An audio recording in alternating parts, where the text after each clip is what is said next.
Le damos la bienvenida una vez más aquí en el Talmir, en estas enseñanzas, ya que nos estamos nosotros acercando a la época navideña, a las Navidades, mis hermanos. Y quiero hablar sobre este tema porque hoy en día lo que está sucediendo en este mundo donde nosotros estamos viviendo y aún en las iglesias. Y hay muchos que dicen que son creyentes, que son cristianos, y aún ni se dan cuenta la razón de por qué el mundo está celebrando las Navidades, y aún por qué nosotros como creyentes debemos de reconocer o conmemorar esta gran ocasión que se nombra las Navidades. Mire bien, por favor, que hoy quiero hablar contigo sobre el sorprendente nacimiento virginal. El sorprendente nacimiento virginal de la persona de Jesucristo. Por favor, abre sus Biblias conmigo y vamos a leer de Mateo capítulo 1, del versículo 18 hasta 25. Mateo capítulo 1, versículo 18 hasta el 25. Mira bien lo que dice. Ahora yo estoy leyendo de la versión de la Biblia de la América, depende de qué versión tú tienes. Por favor, seguimos juntos, sigue el hilo aquí. Mateo capítulo 1, versículo 18 hasta el 25. Vamos a leer. Y el nacimiento de Jesucristo fue como sigue. Estando su madre María desposada con José, antes de que consumara el matrimonio, se halló que había concebido por obra del Espíritu Santo. Y José, su marido, siendo un hombre justo, no queriendo difamarla, quiso abandonarla en secreto. Pero mientras pensaba en esto, he aquí que se le apareció en sueños un ángel del Señor diciendo lo siguiente: José, hijo de David, dice, no temas recibir a María tu mujer. ¿Por qué? Porque lo que se ha engendrado en ella es del Espíritu Santo. Y dará a luz a un hijo y le pondrás por nombre Jesús, porque él salvará a su pueblo de sus pecados. Todo esto sucedió para que se cumpliera lo que el Señor había hablado por medio del profeta, diciendo lo siguiente, versículo 23. He aquí la Virgen concebirá y dará luz a un hijo y le pondrán por nombre Emmanuel, que traducido significa Dios con nosotros. Y cuando despertó José del sueño, hizo como el ángel del Señor le había mandado y tomó consigo a su mujer. Y la conservó virgen hasta que dio luz a un hijo y le puso, mira bien, y le puso por nombre, le dice Jesús. Claro. Mis hermanos, seguramente el día, fiesta más ampliamente celebrada en todo el mundo, cada año, ha generado más atención, más emoción, perdón, y más expectativa de más gente que cualquier otro día especial es que la Navidad. Perdón, es la Navidad. Gracias, obviamente, a la enorme cantidad de publicidad que promueve el día de fiesta con aparente mayor intensidad y duración en una temporada o a otra. La Navidad. La Navidad ha trascendido las barreras nacionales y culturales. Mira, hay una gran cantidad, más bien la mayor parte del mundo le encanta, mis hermanos. La mayoría de las personas celebra la Navidad. La mayoría, mis hermanos. Pero aquí donde nos encontramos con el problema, y aquí está el desafío, que muy pocos hombres y mujeres entienden qué y quién realmente conmemora. Y aún en la vida de muchos hogares, entre comillas, cristianos, ni siquiera los niños solamente saben que va a llegar Santa Claus y van a traer un regalo. Estoy hablando de los hogares cristianos. Mira bien. Probablemente, no dudo, han escuchado que que marca el nacimiento de un gran maestro desde los siglos atrás, Jesús, y que debe emularlo promoviendo la paz, la buena voluntad, la caridad durante la temporada de Navidad, etcétera, etcétera, etcétera, y que deben esforzarse a ser menos materialistas, ¿okay? y más familiar orientada a la fiesta. Ahora, yo creo que muchos comprenden eso intelectualmente, pero resulta que así no es. Aún solamente quieren llegar debajo del árbol de Navidad, mis hermanos, y a ver qué es lo que ellos han recibido, y es lo máximo espiritual que se convierten durante las Navidades. Pero mucha gente, incluso cristianos, ¿no?, nunca pausa para considerar plenamente, mira, quién está al centro de esta fiesta que nosotros nombramos la Navidad. ¿Quién? Y así pocos realmente comprenden, mis hermanos, el significado histórico y teológico de lo ocurrido de la primera Navidad. Yeah. Hermanos, la Navidad conmemora, mis hermanos, un acontecimiento divino de una persona divina. Escúchate lo que dije. La Navidad conmemora, mis hermanos, un acontecimiento divino de una persona divina. En otra palabra, el nacimiento milagroso, mis hermanos, del Hijo de Dios, Jesucristo. Ahora, a diferencia de la mayoría de nuestros días de fiestas, mis hermanos, la Navidad no es una celebración de un evento estrictamente de la historia humana que conmemora, mis hermanos, el logro humano o reconoce, mis hermanos, un hito nacional. Ahora, pero ¿qué es una auténtica celebración de la Navidad? ¿Qué es? Bueno, una auténtica celebración de la Navidad rinde homenaje a la más maravillosa de los logros divinos. Reconoce que el Dios eterno, soberano, vino a la tierra como un ser humano a hacer ¿qué? A vivir una vida recta entre su pueblo y luego morir como un sacrificio perfecto. Para liberar la ira de Dios a todos aquellos que se arrepienten y creen. Pero ¿cuántas personas hoy en día, cuando tú mencionas la Navidad, piensan en estas cosas? Y incluso con muchos, entre comillas, creyentes. Mira, con esas verdades en mente, por favor.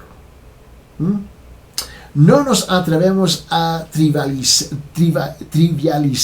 por favor, o sentimentalizar las personas. Mira, y los acontecimientos que rodearon el nacimiento de Cristo. Mira, mis hermanos, por favor, tenemos que nosotros comprender algo aquí que se nos pasa por alto, mis hermanos. Mira, yo creo que mis hermanos, que no debemos apresurarnos. Si lo puedo poner así, no debemos apresurarnos a través de los textos del pasaje de Navidad familiarizados, mis hermanos, familiares, pensando que solo porque hemos leído cuántas veces, mis hermanos, y escuchado muchas veces antes, sabemos todo lo que tiene para enseñarnos en estos textos que acabamos de leer de Mateo capítulo 1, del versículo 18 hasta el 25. Mira, a ver si podemos poner este maravilloso, sorprendente, nacimiento virginal. Vamos a ver si lo podemos poner en un contexto un poquito más comprensible para nosotros. Porque no es la primera vez. Por lo menos bíblicamente no es la primera vez. Mira, te quiero mostrar algo. Abren su Biblia en Génesis capítulo 17. En Génesis capítulo 17. Y vamos a leer del versículo 19 hasta el 22. Porque mira, sorprendentes nacimientos no son ciertamente sin precedentes en la historia bíblica. Como parte del pacto abrahámico, mis hermanos, Dios prometió enviar a un hijo a Abraham y a Sara. ¿Te recuerdan? Vamos a leer.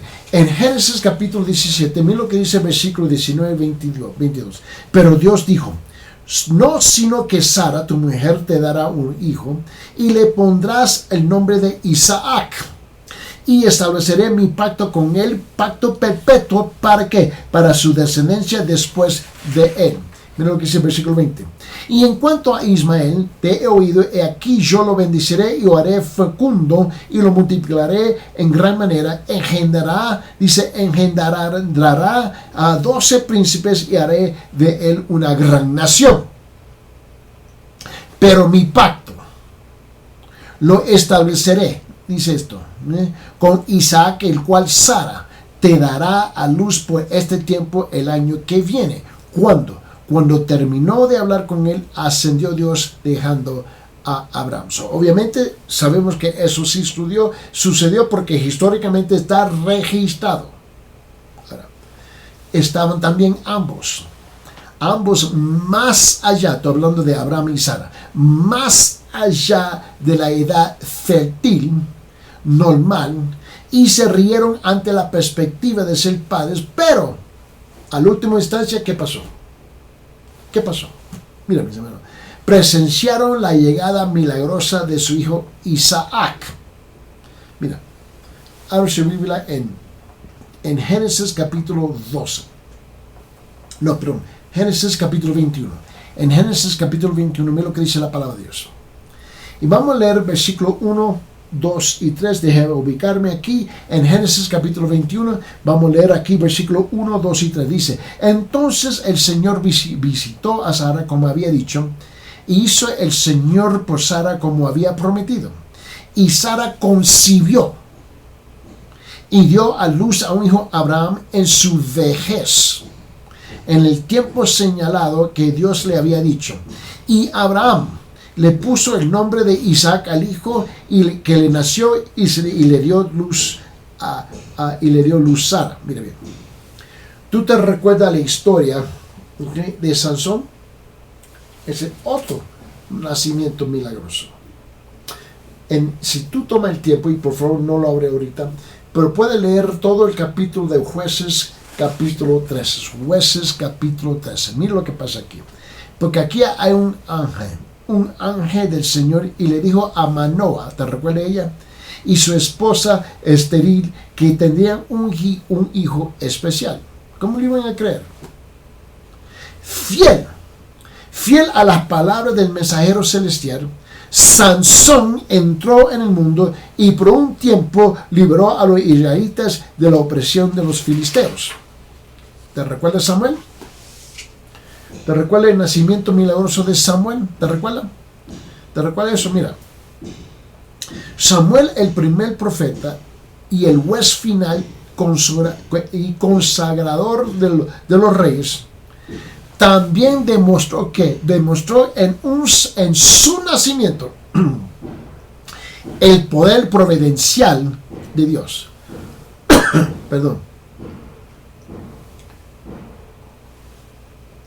Mira, era que el nacimiento de Samuel era la respuesta a los fieles y perseverantes oraciones de su madre piadosa, Hannah. ¿Te recuerdas de Hannah? Y Hannah, quien había permanecido sin hijos hasta ese entonces. ¿Tú te recuerdas la historia de Juan el Bautista? Otro nacimiento absolutamente increíble, milagroso, mis hermanos. La madre de Juan Bautista, te recuerda, Elizabeth, también era incapaz de tener hijos hasta que Dios intervino cortesamente en su vida. Cuando ella estaba en sus más o menos 60 o 70 años de edad, la obligó a ser la madre del precursor Cristo. Mira, ahora resumirle en Lucas capítulo 1. Y en San Lucas capítulo 1, quiero que vea conmigo en versículos 15, 16 y 17.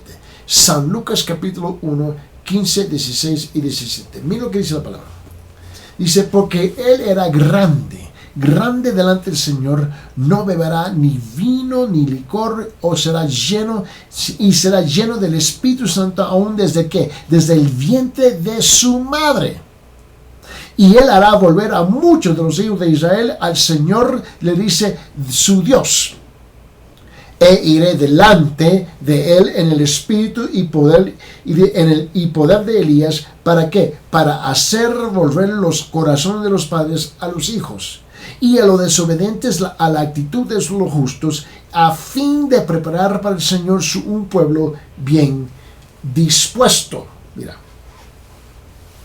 si nosotros continuamos, no estamos algo aquí. En este mismo capítulo 1, quiero que usted vea conmigo de versículos 76, 78, 78 y 76, 77, 78 y 79. Del versículo 76 a 79, San Lucas capítulo 1, mira lo que dice.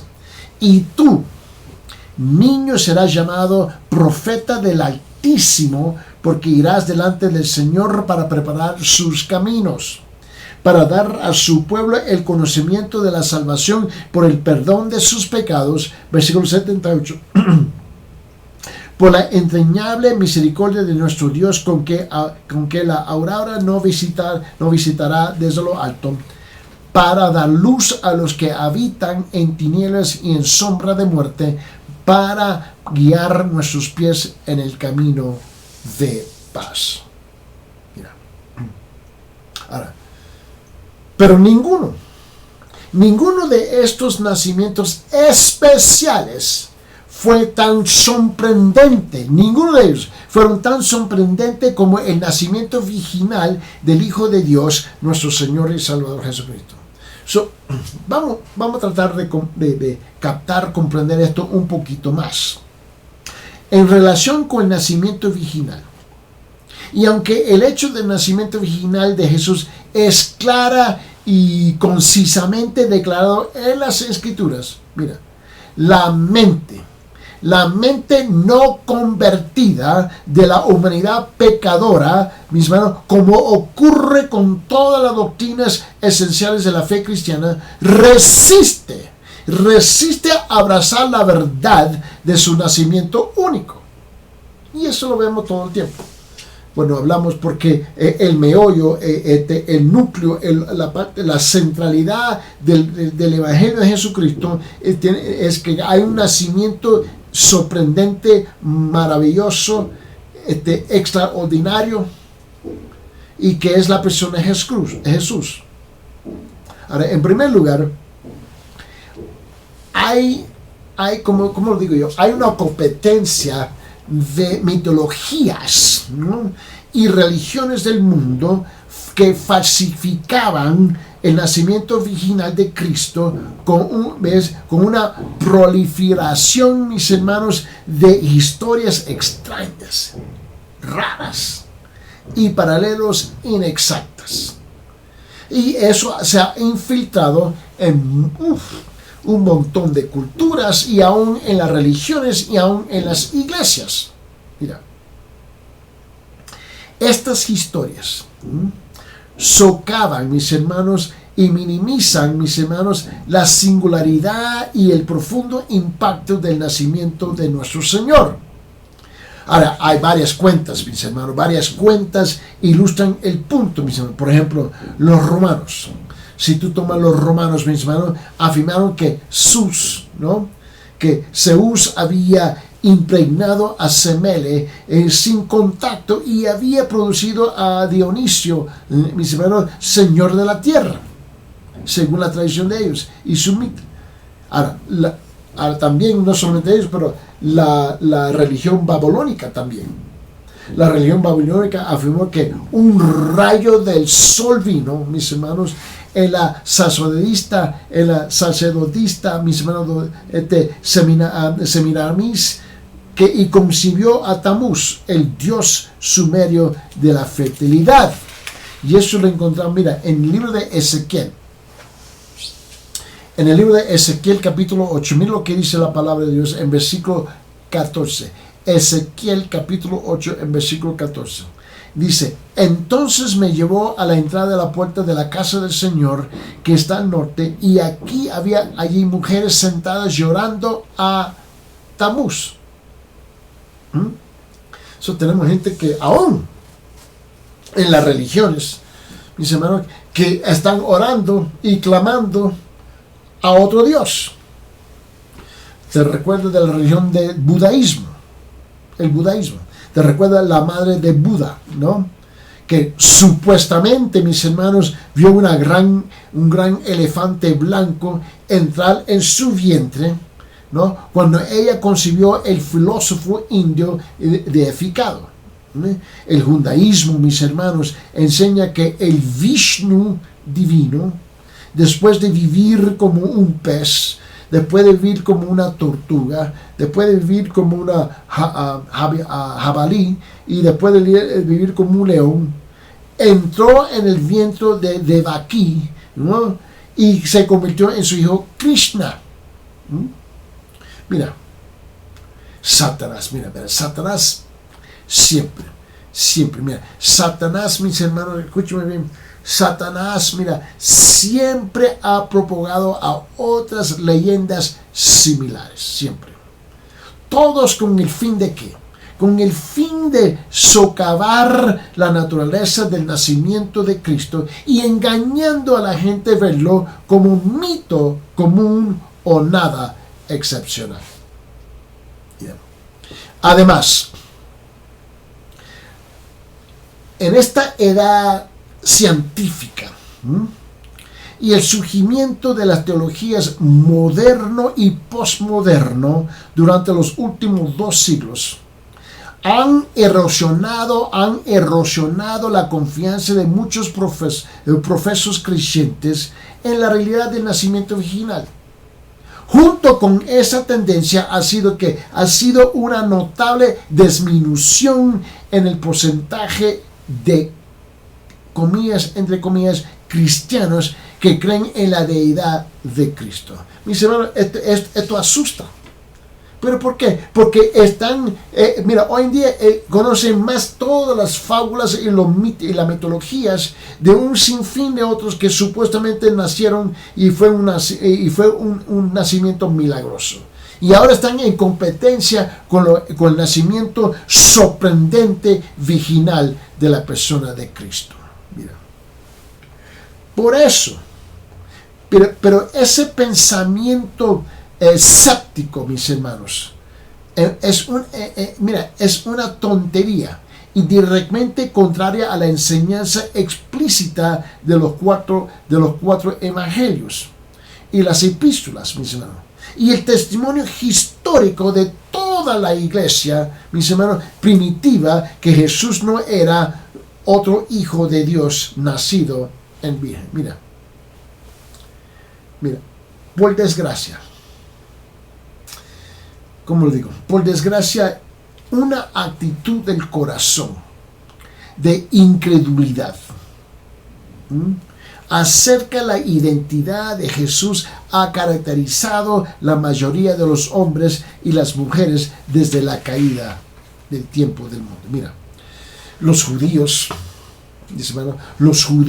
se oponían a Cristo vividamente, a Cristo vividamente. Ilustración, esta actitud es más que una ocasión. Mira, ellos siempre estaban en contra. Abre su Biblia en el Evangelio de Juan capítulo 5, por ejemplo. En Juan capítulo 5, note lo que dice la palabra en versículo 18. Note la actitud en contra del nacimiento virginal, nacimiento milagroso de parte de Dios en la vida de Jesús. Mira, en Juan capítulo 5 dice esto en versículo 18. Dice, entonces por esta causa los judíos aún más procuraban matarle, porque no solo violaba el día de reposo, sino que también llamaba a Dios su propio Padre, haciéndose igual a Dios. Pues ellos estaban en contra completamente. Bueno, en ese mismo evangelio, en el evangelio de Juan capítulo 7, mira lo que dice la palabra de Dios en Juan capítulo 7, y mira lo que dice el versículo Vamos del 28 hasta el 30, por favor. Juan capítulo 7, del versículo 28 al 30. Jesús entonces, mientras enseñaba en el templo, exclamó en alta voz, diciendo: vosotros me conocéis y sabéis de dónde soy. Y no he venido por mi propia cuenta, pero el que me envió es verdadero, a quien vosotros no conocéis. Procuraron pues prenderle, pero nadie le echó mano porque todavía no había llegado su hora.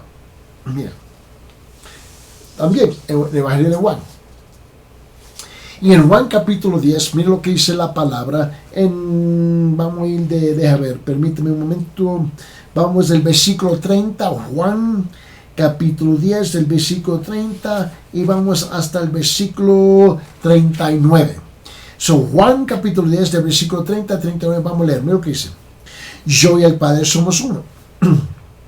Y los judíos volvieron a tomar piedras para apedrearle. Se volvieron locos. Jesús le dijo en versículo 32, os he mostrado muchas obras buenas que son del Padre. ¿Por cuál de ellas me apedreáis? Versículo 33.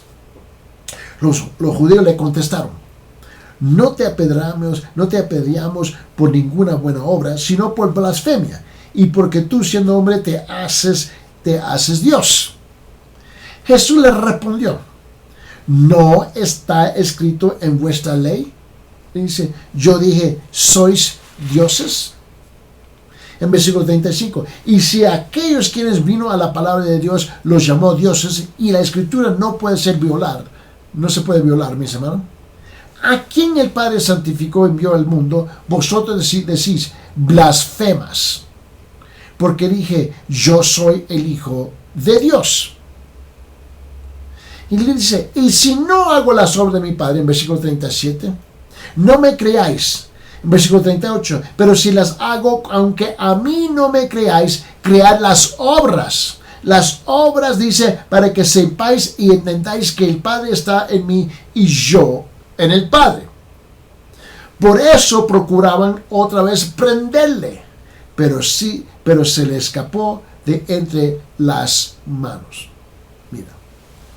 Pero, mis hermanos, no debemos estar sorprendidos de este tipo de hostilidad.